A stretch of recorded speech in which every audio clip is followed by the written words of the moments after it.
Hello everyone, I am Archana Rajput, lecturer in English in GGIC Bareilly. First of all, I want to congratulate you all to be promoted in class 12. As you all know that we all are facing a very crucial time due to the novel COVID-19. We all have to stay at home, and due to this, our government has decided to provide online classes for you all. And for the same, I am also prepared to teach you online. Now I want to tell you about your English paper. The paper is of 100 marks and I'll tell you about the division, how you can gain more and more marks. The whole question paper is divided into two sections, section A and section B. Section A will contain of prose, poetry, short stories and the play The Merchant of Venice. Section B will contain General English.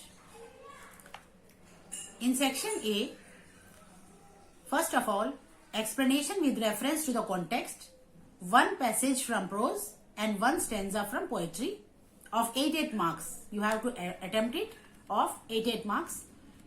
One short answer type question from prose, not to exceed 30 words of 4 marks. This question is of 4 marks. Then vocabulary based on prose text is of 4 marks. Central idea of any one poem, 6 marks. One long answer type question from The Merchant of Venice, not to exceed 75 words of 8 marks. 2 short answer type questions from short stories, not to exceed of 30 words, 4 plus 4, 8 marks. And then figure of speech. You have to define any one of the figure of the speech with example, which contain 2 plus 2, 4 marks. Section A paper contains 50 marks and the other grammar portion, section B, also contains 50 marks. हाँ तो बच्चों, मैंने अभी आपको आपके syllabus के बारे में बताया कि इंग्लिश का आपका क्या सिलेबस है. तो आज हम सबसे पहले शुरुआत करते हैं इंग्लिश पोएट्री के साथ. जैसा कि मेरी आदत है, मैं इंग्लिश और हिंदी दोनों में आपको बताती हूँ, क्योंकि जब एक्सप्लेनेशन आती है तो आपको इंग्लिश में ही लिखनी होती है. तो आज हम अपने सिलेबस में से इंग्लिश पोएट्री लेते हैं और हमारी इंग्लिश पोएट्री की जो पहली पोयम है वो है character of A happy life, जिसे लिखा है सर हेनरी वॉटन ने. मैं आपको ये कविता पढ़ाऊंगी. How happy is he born और taught that serve not another's will, whose armour is his honest thought and simple truth his utmost skill. इस कविता में कवि ने एक खुश मिजाज व्यक्ति के चरित्र को दिखाने की कोशिश की है और उन्होंने ये बताया है कि एक खुश मिजाज व्यक्ति के चरित्र में क्या क्या खासियत होनी चाहिए, उसको कैसा होना चाहिए. और पोएट ने ये भी एडवाइस किया है कि एक खुश व्यक्ति को हमेशा स्वतंत्र होना चाहिए, स्वतंत्र विचारों का होना चाहिए. इस स्टेंजा में पोएट ने एक खुश व्यक्ति की क्वालिटीज को पॉइंट आउट किया है. He says that happy man is independent in all thinking and action. जो खुश व्यक्ति होता है वो अपनी सोच से, अपने कार्यों से हर तरह से स्वतंत्र होता है. वो किसी के ऊपर डिपेंड नहीं होता है, वो वही करता है जो उसे अच्छा लगता है. ही इज सेल्फ डिपेंडेंट, यानी कि वो आत्मनिर्भर होता है. He has this quality by birth और he has been taught to have it. और ये जो क्वालिटी है वो उसके अंदर जन्म से ही होती है या उसको सिखाई गई है. He does not work under the directions of someone else. वो किसी और के डायरेक्शन में काम नहीं करता है. He is always honest and has no ill will for anybody. वो हमेशा ईमानदारी से काम करता है, और कभी भी किसी के बारे में गलत नहीं सोचता, गलत विचार नहीं रखता है। So he does not need any other weapon for his protection. जो इसमें ये लाइन आई है, whose armour is his honest thought and simple truth his utmost skill, यानी कि उसका जो वेपन है, उसका जो कवच है, वो उसकी ऑनेस्टी है, उसकी ईमानदारी ही उसका कवच है जो उसको प्रोटेक्ट करता है। The greatest quality of his character is simple truth. ऐसे व्यक्ति की जो सबसे बड़ी खासियत होती है वो उसका सरल सच्चा होना। For this quality he is honoured, और ऐसी ही क्वालिटी की वजह से, ऐसी ही खासियत की वजह से उसको सम्मान मिलता है। Thus the man who has these qualities will be happy beyond expectations. और ऐसे व्यक्ति के अंदर, जिसके अंदर ये सभी खासियत होंगी, जो क्वालिटीज होंगी, उसको अपनी उम्मीद से ज्यादा खुशी मिलती है। इस कविता में कवि ने वास्तव में प्रसन्न व्यक्ति के गुण बताए हैं, और इस पैराग्राफ में कवि ये बताना चाहते हैं कि वास्तव में प्रसन्न व्यक्ति के अंदर कुछ क्वालिटीज होती हैं। जन्म या शिक्षा से वह व्यक्ति कितना प्रसन्न है जो दूसरों की इच्छा के अनुसार कार्य नहीं करता। In this stanza, the poet points out the qualities of a happy man. He says that man is independent in his thinking and action. अर्थात वो अपने विचारों से स्वतंत्र है, अपने कार्य करने की प्रणाली से स्वतंत्र है। वो वही करता है जो उसे ठीक लगता है। He has this quality by birth or he has been taught to have it. जन्म या शिक्षा से ही उसको ये क्वालिटी प्राप्त हुई है। He does not work under the direction of someone else. जो वास्तव में प्रसन्न व्यक्ति होता है वो किसी के निर्देश में कार्य नहीं करता है। He is always honest and has no ill will for anybody. ऐसा व्यक्ति हमेशा ईमानदार होता है और उसके मन में दूसरों के प्रति कुछ गलत धारणा नहीं होती है, कुछ भी गलत नहीं होता है। So he does not need any other weapon. ये जो लाइन अभी आई है इसके नीचे, whose armor is his honest thought and simple truth his utmost skill. अर्थात he does not need any other weapon. He does not need any other weapon. Means उसको किसी और वेपन की जरूरत नहीं पड़ती है, अर्थात कवच की जरूरत नहीं पड़ती है प्रोटेक्शन के लिए, मीन्स बचाव के लिए। ईमानदारी ही उसका एकमात्र कवच होता है। जो उसका सुरक्षा का हथियार है वो इसकी ईमानदारी है, और सरल सत्य, सिंपल ट्रूथ उसकी सर्वोत्तम योग्यता होती है। The best quality is simple truth and for this quality he is honoured also. और इस क्वालिटी के लिए उसको सम्मानित भी किया जाता है, उसको इसी क्वालिटी की वजह से सम्मान मिलता है। Thus the man who has this quality will be happy beyond expectations. और ऐसे व्यक्ति में जिसमें ये सारी खासियत होती है, गुण होते हैं, वो बियॉन्ड एक्सपेक्टेशन मीन्स अपनी आशा से भी अधिक प्रसन्न रहता है, बहुत प्रसन्न रहता है। तो इसके बाद हम लेते हैं अगला paragraph. Whose passions not his master. वह व्यक्ति जो है शांत और हमेशा बैलेंस्ड रहता है, अत्यधिक उत्साहित नहीं होता है, उसका व्यवहार काम एंड बैलेंस्ड होता है। Whose soul is still prepared for death. वह मृत्यु के लिए हमेशा तैयार रहता है। उसे जब सांसारिक चीजों से डर ही नहीं है, उसे ईमानदारी से काम करना है, तो उसे मृत्यु का भय कैसा। Untied unto the world with care of princely love or vulgar breath. वह सांसारिक इच्छाओं से वह सांसारिक चिंताओं से परेशान नहीं रहता, वह न तो राजा की कृपा की इच्छा करता है और न साधारण लोगों की आलोचना की चिंता करता है। जो व्यक्ति ईमानदार होता है, जो व्यक्ति प्रसन्न होता है, जिसके चरित्र में प्रसन्नता समाई होती है, खुश रहता है, तो ऐसे व्यक्ति को मृत्यु का भय नहीं होता। He leads a simple and honest life. ऐसा व्यक्ति एक साधारण जीवन व्यतीत करता है और ईमानदार जीवन व्यतीत करता है। So he is never afraid even of death. वही जो मैंने अभी आपको बताया कि उसे कभी मृत्यु का भय नहीं होता है।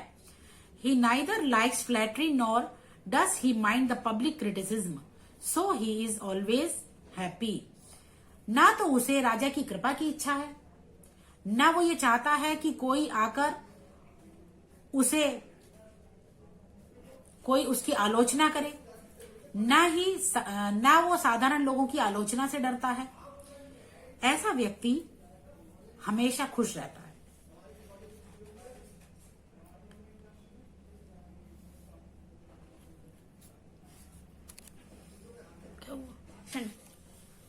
Who hath his love from rumors freed? Rumors का मतलब होता है अफवाह। Who had his life from rumors freed? यानी कि उसका जो जीवन होता है अफवाहों से मुक्त रहता है। Whose conscience is his strong retreat? उसकी अंतर आत्मा ही उसका दृढ़ शरण स्थल होती है। शरण स्थल का मतलब है जहां पर किसी को शरण मिलती है, यानी कि जो रहता है। Whose state can neither flatters feed? अर्थात वह अपनी आत्मा की आवाज के अनुसार कार्य करता है और अन्य लोगों की चापलूसी से प्रभावित नहीं होता।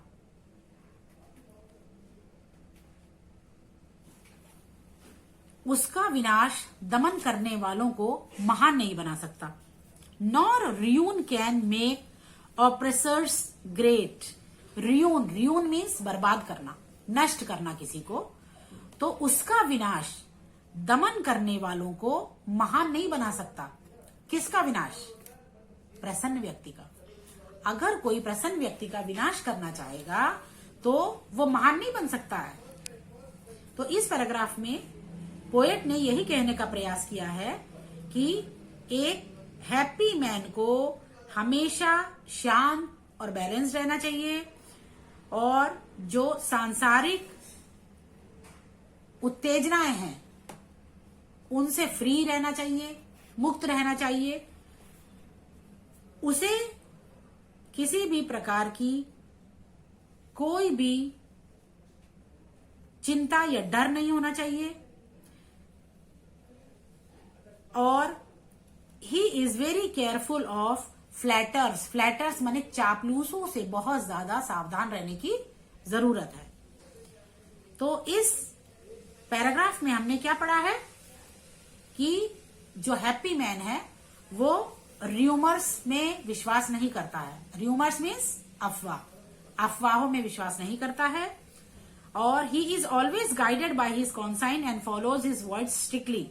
वो हमेशा अपने अंतरात्मा की आवाज को सुनता है और उसको फॉलो करता है। He does not like to keep company with flatterers. वो चापलूसों की सोहबत पसंद नहीं करता है।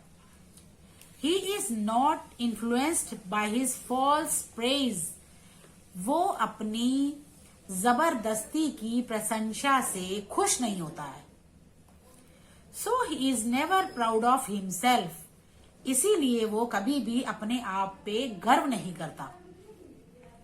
Even a cruel and unjust man can not cause him any harm. यहां तक कि कोई दुष्ट व्यक्ति उसका नुकसान नहीं कर सकता है। अन्यायी व्यक्ति या दुष्ट व्यक्ति इस प्रकार के ईमानदार व्यक्ति का नुकसान नहीं कर सकता है। Such a man leads a happy and ideal life. और ऐसा ही व्यक्ति कैसी जिंदगी व्यतीत करता है? खुशहाल जिंदगी। Who God doth late and early pray more of his grace than gifts to lend. Who entertains the harmless day with a well chosen book or friend. इस स्टैंजा में कवि ये कहना चाह रहे हैं कि वह प्रातः और सायं ईश्वर की प्रार्थना उसकी कृपा प्राप्ति के लिए करता है, वह किसी फल प्राप्ति की इच्छा से नहीं करता है. In this stanza, the poet tells us that the happy man believes in God. Happy man जो है ईश्वर में विश्वास करता है. He prays to God daily whenever he gets time. जब भी उसे समय मिलता है वह ईश्वर की प्रार्थना करता है, आराधना करता है. It is essential to lead a happy life. ये जरूरी है कि खुशहाल जीवन व्यतीत किया जाए. We should not pray to God for worldly gains, but for His blessings and mercy. इसमें कवि ने यह कहने का प्रयास किया है कि हमें ईश्वर से केवल सांसारिक सुखों के लिए प्रार्थना नहीं करनी चाहिए, बल्कि उसकी दया दृष्टि के लिए, ताकि वो अपनी दया दृष्टि हम पे बनाए रखे, इसके लिए हमें प्रार्थना करनी चाहिए. A man should not cause harm of any kind to anybody at any time all along the whole day. और पूरे दिन यही प्रयास करना चाहिए कि कोई किसी को किसी प्रकार का नुकसान न पहुंचाए. तो हैप्पी मैन क्या करता है? वह अपना दिन किसी अच्छी पुस्तक को पढ़ने या मित्र के साथ बिताता है. ये ना, who entertains the harmless day with A well chosen book और फ्रेंड. अर्थात एक प्रसन्नचित व्यक्ति अपना दिन किसी अच्छे मित्र या पुस्तक के साथ बिताता है. या तो वो अच्छे मित्र से बातें करके बिताता है या एक अच्छी पुस्तक को पढ़ने में अपना समय व्यतीत करता है. तो कहने का तात्पर्य यही है कि एक प्रसन्न व्यक्ति एक अच्छा जीवन व्यतीत करता है. This man is freed from servile bands of hope to rise or fear to fall. Lord of himself, though not of lands, and having nothing, yet he hath, and having nothing, yet hath all. कहने का मतलब यह है कि ऐसा व्यक्ति गुलामी के बंधनों से मुक्त होता है. This man is freed from servile bands, अर्थात गुलामी के बंधनों से मुक्त होता है. Of hope to rise or fear to fall. He does not have any fear of falling down. He should be free from all hopes and fears. A man should not depend upon others, अर्थात व्यक्ति को किसी के ऊपर depend नहीं रहना चाहिए और उसे अपनी सारी इच्छाएं और डर से मुक्त होना चाहिए. The hope of rising and fear of falling are like the survive chains. क्योंकि ये जो डर होता है कि हम गिर जाएंगे या उड़ जाएंगे, ये सब सांसारिक संपत्ति का स्वामी जो होते हैं उनको होता है. जो व्यक्ति इन सब का मोह छोड़ देता है, सांसारिक मोह से मुक्त होता है, ऐसा व्यक्ति जो गुलामी के बंधनों से मुक्त होता है, जिसे उठने और गिरने की कोई चिंता नहीं होती है, उसे ना तो ऊंचा उठने की आशा होती है न गिरने का भय रहता है, तो ऐसा व्यक्ति सांसारिक संपत्ति का स्वामी न हो, लेकिन वह अपने मन का स्वामी जरूर होता है. Although he may not have worldly riches, यानी कि सांसारिक सुख उसके पास ना भी हो, it makes no difference to him, उसे इससे कुछ फर्क नहीं पड़ता है. He is not poor as he is the master of himself. वो चूंकि अपना स्वामी होता है. अपना स्वामी कैसे हुआ? क्योंकि वो अपनी इच्छा के अनुसार सब कुछ करता है, किसी के ऊपर डिपेंड नहीं है, सेल्फ डिपेंड है. तो ऐसा व्यक्ति जो होता है वो हमेशा खुश होता है. Although he has no worldly possessions, he is rich because he possesses internal and spiritual wealth. वह सांसारिक संपत्ति का स्वामी न होने के बाद भी अपने मन का स्वामी होता है और मन से सब कुछ करने के कारण वह संतोष रूपी धन का मालिक होता है। अर्थात ऐसा व्यक्ति जिसके पास कुछ भी नहीं है लेकिन फिर भी उसके पास संतोष और खुशी रूपी जो धन है उसी से वो सब कुछ हासिल कर लेता है। तो आप लोगों को ये कविता समझ में आ गई होगी। Character of A happy life, कुल मिला के कहने का जो तात्पर्य है वो यही है कि एक प्रसन्नचित्त व्यक्ति अच्छा जीवन व्यतीत करता है, खुशहाल जीवन व्यतीत करता है। धन्यवाद।